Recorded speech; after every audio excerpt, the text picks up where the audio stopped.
Mais inclusão.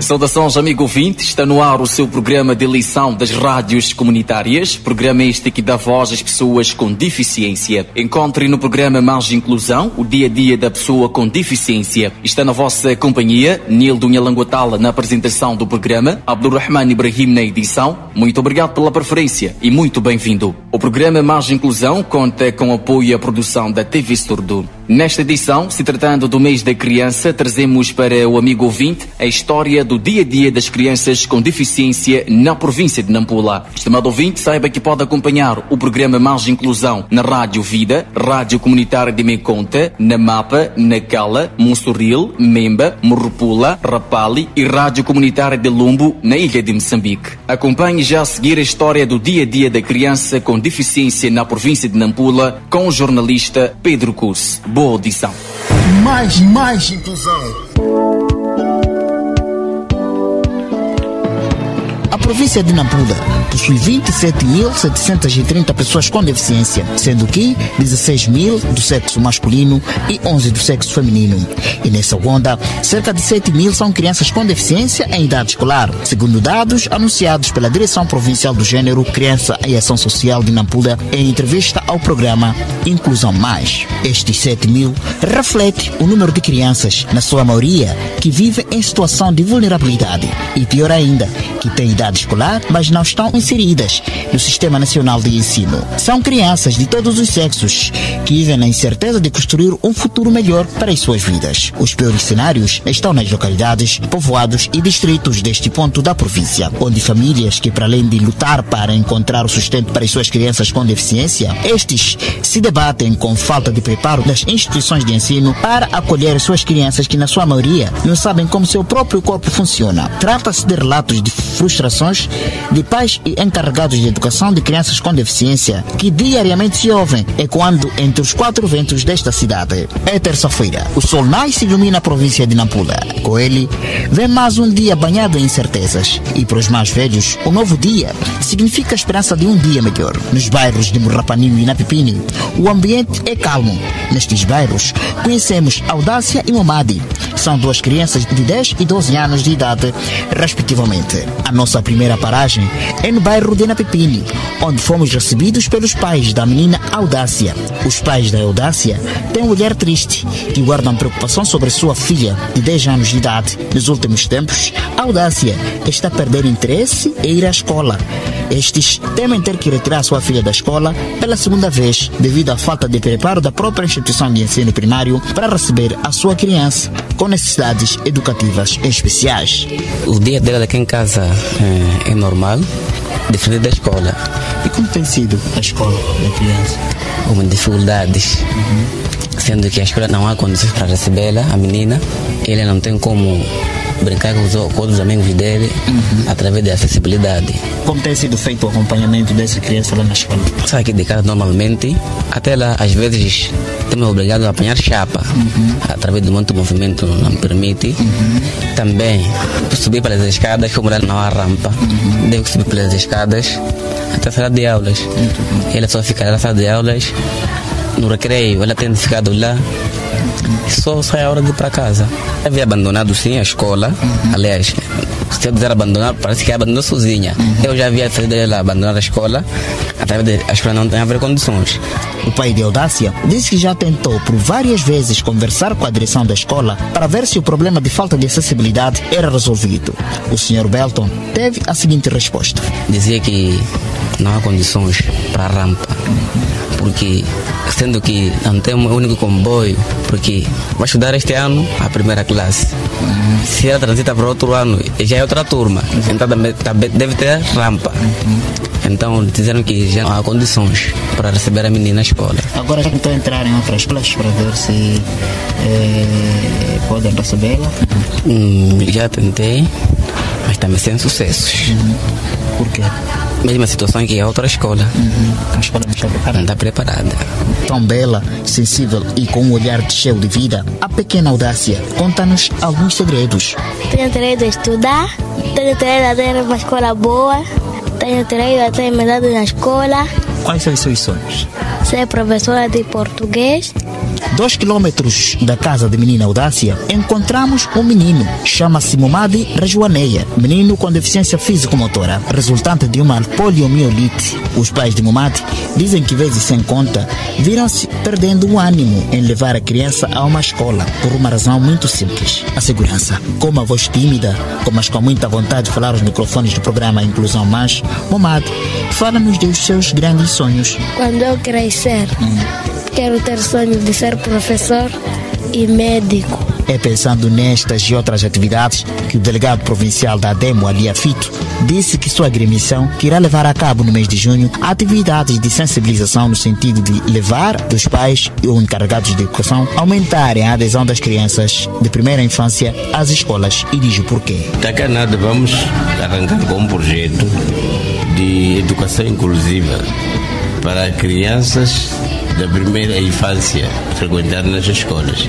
E essa nossa campanha vai incidir nos distritos de Iradi, Mucovolas, Nacalaporde e Nampula Distrito. O objetivo principal é de mobilizar os pais e encarregados de educação para levar as crianças nas escolas. E é mobilizar a Direção Provincial de Educação para criar condições, um ambiente favorável para que os alunos com deficiências possam estar livremente naquelas instituições do ensino. Sim. A partir de corrimão ou rampas e as casas de banhos, tem um ambiente de circulação e de uso. Porque pode não ter um ambiente de circulação, mas não ter capacidade de uso, porque as carteiras que estão naquelas escolas são um pouco maiores, mas dependendo da deficiência, eles podiam arranjar cadeiras para com crianças com deficiências. O diretor da Escola Comunitária de Ademo, Calixto Ângelo, diz que, embora haja um crescimento progressivo de crianças com deficiência sendo levadas às escolas, ainda falta muito para haver uma verdadeira inclusão dessa pessoa com deficiência, sobretudo nas instituições públicas. É uma escola que foi edificada para ter essas condições que possam albergar pessoas com necessidades educativas especiais. Mas nós ainda estamos com vários problemas, né? Não estamos a conseguir incluir toda a gente, né? Mas é um sonho da escola fazer isso. Já temos aqui pessoas com necessidades educativas especiais, auditivas, pessoas com problemas motores, né? Estão aqui, mas eles carecem ainda de um material, né? Um material e professores à altura para essas questões. A nível da escola, até nós estamos a pensar em capacitar os professores de modo a terem, por exemplo, a capacidade de dar aulas em línguas de sinais.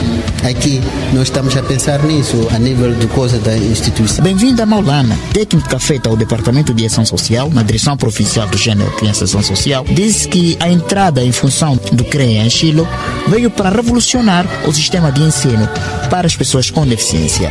Nós somos atendidas crianças, o novo ingresso, neste caso, neste centro, digamos assim, que são crianças de 7 anos, a admissão das crianças é a partir dos 7 anos. Então, a partir dos 7 anos, vamos lá dizer que até a 10ª classe as crianças já atingem 18, 19 anos. Então, para dizer que a faixa etária que estão lá as crianças é dos 7 aos 18 ou 20 anos, né? Independentemente de como as crianças vão desenvolvendo o seu conhecimento. Para o programa Mais Inclusão, Pedro Cus respondeu-vos a partir de Nampula. Saudações.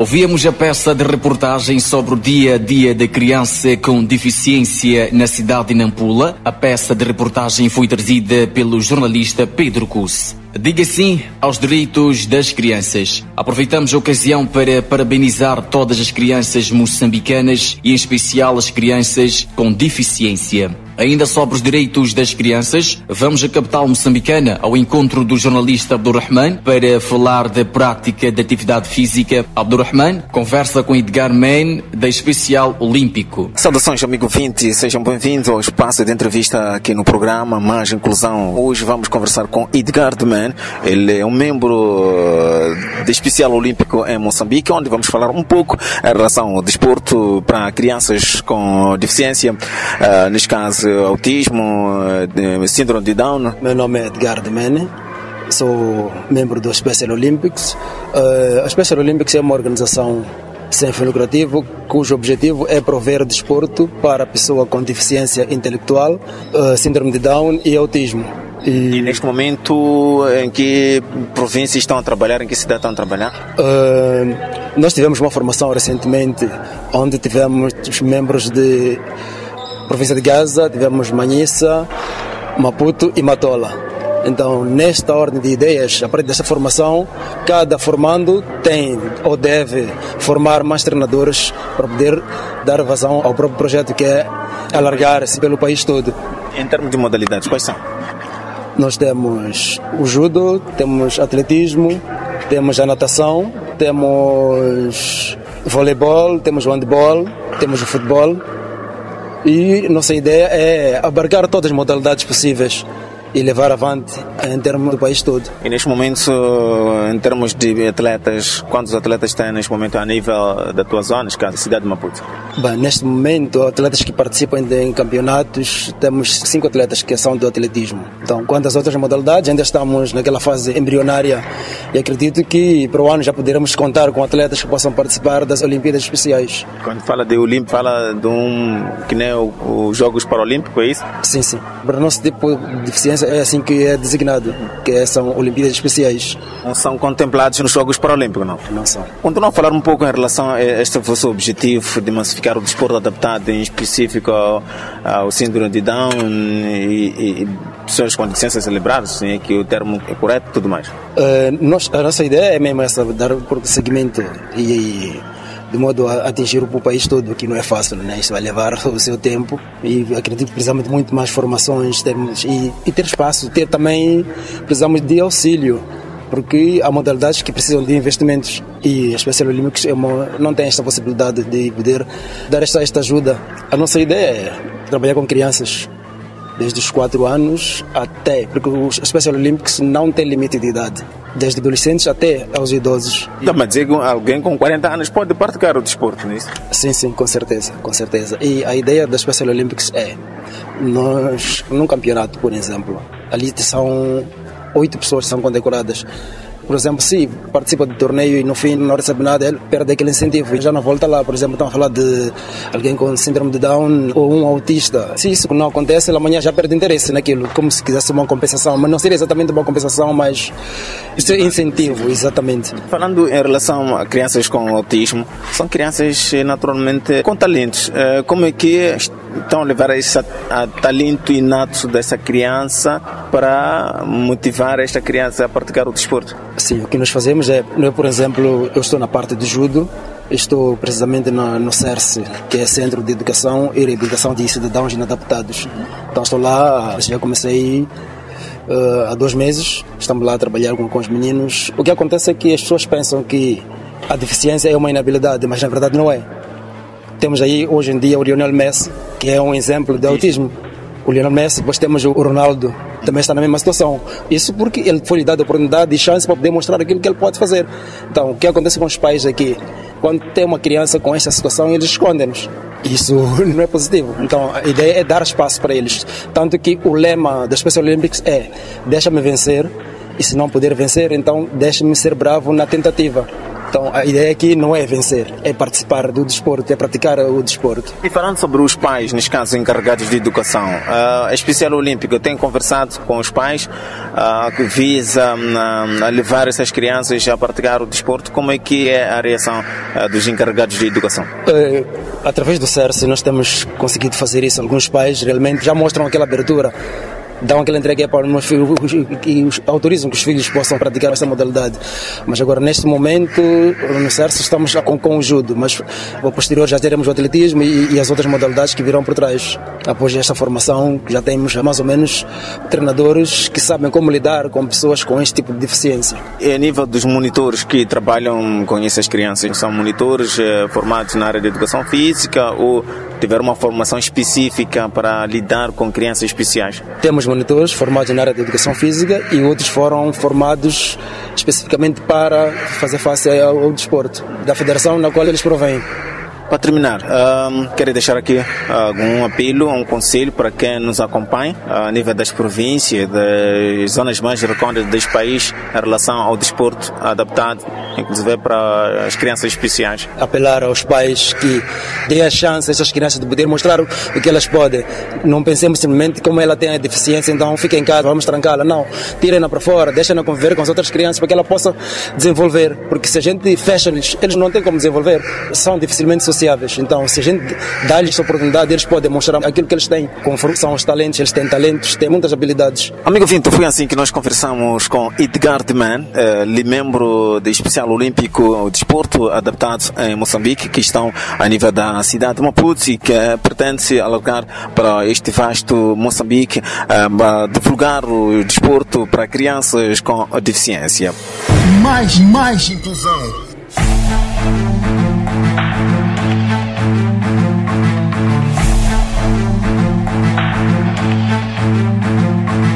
Ainda na zona sul do país, vamos ao município da Massinga, na província de Inhambane, onde o jornalista Ernesto Israel vai conversar com a jovem com deficiência físico-motora Rosa Xixonga, natural de Imabote. Ela é facilitadora de inclusão da deficiência no projeto Spark. A vossa especial atenção. Saudações, amigo ouvinte, seja bem-vindo ao espaço de entrevista no programa das rádios comunitárias Mais Inclusão. Nesta edição, falamos a partir do distrito de Imabote, a norte da província de Inhambane, e vamos falar com a Rosa Xixonga, ela que é uma jovem com deficiência físico-motora e residente aqui no distrito de Imabote. Rosa, saudações, obrigado por ter aceito o nosso convite para falar de si. Conta-nos um pouco, Rosa, da sua história, como é que adquiriu a deficiência, como é que tudo começou? Muito obrigada pelo convite. Sobre deficiência, eu nasci com deficiência. E durante este percurso todo passou pela escola e está inserida numa sociedade. Como é que é tratada? Eu não sofri humilhações, posso dizer, desde criança, eu me recordo bem. Não sofri humilhações, não sofri discriminação. Talvez sofri, mas não percebi. Mas não sofri discriminação. E na minha casa, meus pais, eles pareciam que sabiam que iriam ter uma filha como eu. Eles me trataram como outras crianças que não têm deficiência. E foi bom terem me tratado daquele jeito. Eu estudei fora. Se eles tivessem me tratado como uma pessoa que não consegue trabalhar por si, eu acredito que já seria uma analfabeta, não teria estudado, porque eu já estudei fora. E lá eu vivia sozinha, tinha que lavar roupa, tinha que engomar, tinha que ir à escola, voltar a cozinhar sozinha. Então, meus pais sempre me ensinaram a fazer isso. Até crianças da minha casa, eles crescem vivendo comigo em casa, não tem nem aquela coisa de chegarem e perguntar o que aconteceu com esse teu braço. Me olham como uma pessoa normal e sou normal. E na escola sempre me trataram do mesmo jeito com outros estudantes. E em todo sítio por onde eu passei estive bem. Talvez no campo de emprego, talvez eu tenha sofrido estigma. Outra vez eu estive em Vilanculos, eu ia lá fazer uma entrevista, ia concorrer uma vaga. Então, alguém me disse, ela perguntou, vinha fazer o que eu disse, venha a uma entrevista. Então ela acabou dizendo, não sei se vais conseguir, porque pessoas como você acham que não podem conseguir fazer o trabalho. Foi onde eu despertei, eu descobri que a sociedade olha para pessoas com deficiência como pessoas incapazes. Então, tipo, pessoas com deficiência já têm culpa por ter nascido com deficiência. Mas eu nunca antes pensava que isso acontecesse. Então, eu nasci mesmo com uma mente com autoestima. Sim, nunca antes pensava que as pessoas fizessem isso. Isso, autoestima é o que é necessário mesmo ter. Eu conheço muita gente com uma certa deficiência, mas que essas pessoas fazem trabalho muito melhor do que pessoa que não tenha nenhuma deficiência, porque uma pessoa com deficiência é uma pessoa normal. Mas aqui falou-nos de que estudou fora. Qual é o seu nível acadêmico? Nível médio. Nível médio. E lá na escola, os professores, os outros colegas de classe não lhe tratavam com certo estigma? Não me tratavam com estigma, e nas atividades eu participava e sim. Pude perceber que já foste modelo, é verdade? Sim, já fui. Ok. Tudo bem. Conte-nos essa história. Como é que surge essa ideia de ser modelo? Quando e onde é que começou a desfilar? Essa história iniciou em Nhambane, quando eu estudava lá. Então, certa vez, houveram concursos. Era Mister. E eu quis participar.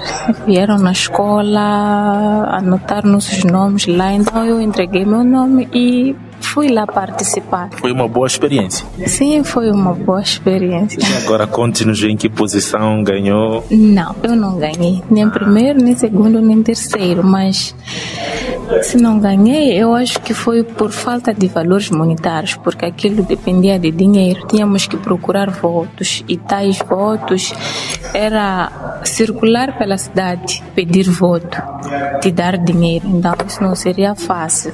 Tinham que ser pessoas te assistir e gostar para te votar. Então nós tínhamos que circular pela cidade para pedir voto. Mas acima de tudo, valeu a pena a experiência? Valeu sim, valeu. Muito bem. Sendo mulher, quais são os sonhos que a Rosa tem? Meu sonho de agora seria de me formar. Depois de me formar, e poder ter um emprego, e depois de ter um emprego, poder ajudar aqueles que precisam e ter o meu lar. No distrito de Mabote, num cômputo geral, como é que as pessoas com deficiência são tratadas? Pessoas com deficiência em Mabote são bem e maltratadas. Sim, isto porque eu até digo, ela já é deficiente. Sim, olham mesmo para pessoas com deficiência como pessoas que não podem fazer atividades. O projeto Procava visa melhorar a produção, produtividade, a qualidade, o acesso ao mercado e a resiliência climática para os pequenos produtores de hortícolas. Pode falar da situação de pessoas com deficiência em relação à produção? Existem pessoas que tenham alguma deficiência, mas que estejam inseridas em trabalhos de produção agrícola? Sim, existem pessoas com deficiência que estão inseridas. Por acaso, na semana passada, estivemos lá visitar um senhor que é agricultor e produtor ao mesmo tempo. E visitamos a machamba dele, ele produziu. E como facilitadora de inclusão no distrito de Mabote, qual é o impacto que este projeto está a ter lá? O projeto foi recebido, sim, está a criar um bom impacto em Mabote. E há pessoas com deficiência que estão a aderir? Sim, há pessoas com deficiência que estão a aderir. Nós temos feito palestras, temos feito visitas às pessoas com deficiência, temos feito sensibilizações, e pessoas com e sem deficiência têm recebido essa mensagem de boa forma, estão a gostar. E qual tem sido o maior desafio ainda em explicar às pessoas com deficiência que podem sim se inserir em trabalhos da agricultura? O maior desafio, é que quando você vai a uma pessoa com deficiência falar sobre deficiência, a única ajuda que eles esperam é você chegar a lidar bem. Então, o que é nosso trabalho é fazer entender que não é pelos bens que pessoas podem ajudar. Então, temos dado sensibilizações, tentar explicar o que é deficiência, porque outras pessoas entendem que deficiência é uma doença, é algo que impede que alguém participe, que impede que alguém faça trabalhe por si. Então, nós temos que sensibilizando as pessoas para que levantem e trabalharem por si. E neste momento sabe-se que Mabote é um dos distritos que produz muita castanha de caju. Existem pessoas lá com deficiência que estão envolvidas nesta atividade. Conhece? Existem, sim. São várias. Este programa Spark de inclusão de pessoas com deficiência nas cadeias agroalimentares irá melhorar significativamente o vosso trabalho lá. Muito obrigado. Estamos mesmo nos momentos finais da nossa entrevista no programa Mais de Inclusão. Quais são as últimas considerações? Qual o apelo que gostava de deixar ficar? O que é que lhe vem à alma que gostaria de partilhar aqui com o amigo ouvinte? Bom, falar às pessoas com deficiência para que não se rebaixem por simplesmente terem deficiência. É possível, sim, ter deficiência não é ser incapaz. E também para pessoas que não têm deficiência, para que possam dar oportunidades, porque o que tem acontecido é que pessoas sem deficiência, algumas delas têm estigma, aquilo de pensar que uma pessoa com deficiência não pode fazer uma certa atividade. Então, a coisa mais boa é dar oportunidade de a pessoa fazer, ver se consegue ou não, além de pensar que não pode conseguir. E força para pessoas com deficiência. Muito obrigado, Rosa Xixong, facilitadora de inclusão da deficiência, por ter nos concedido esta entrevista para falar do projeto Spark, o caso da Procava e Prodap na província de Inhambane, concretamente aqui no distrito de Mabote. De recordar que o projeto Spark é implementado nas províncias de Inhambane, Sofala e Niassa. E ao fim do seu espaço de entrevista no programa Mais Inclusão, ficam as saudações de Ernesto Israel a partir da Vila 7 do distrito de Mabote, a norte da província de Inhambane. Saudações.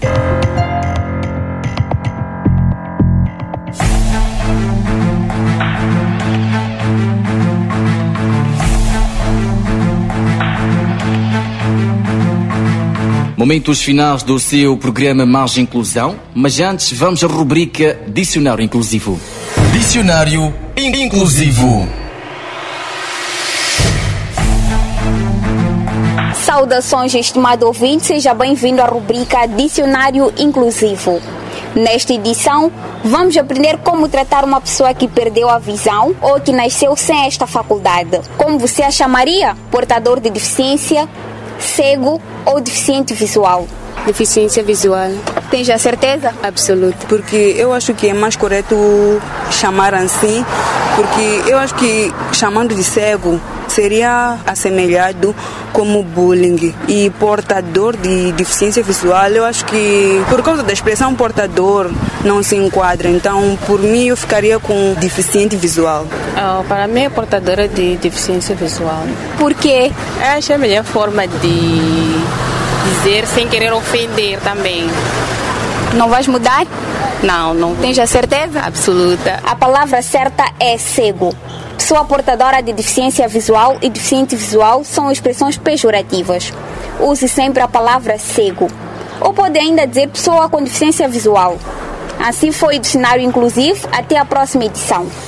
Mais inclusão.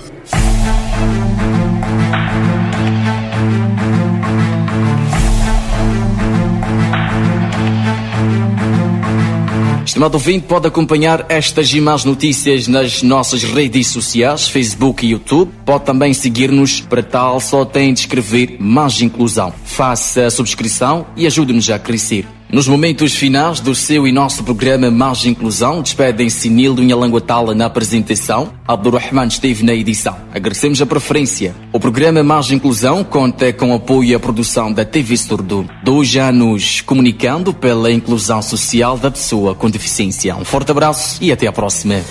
Mais inclusão.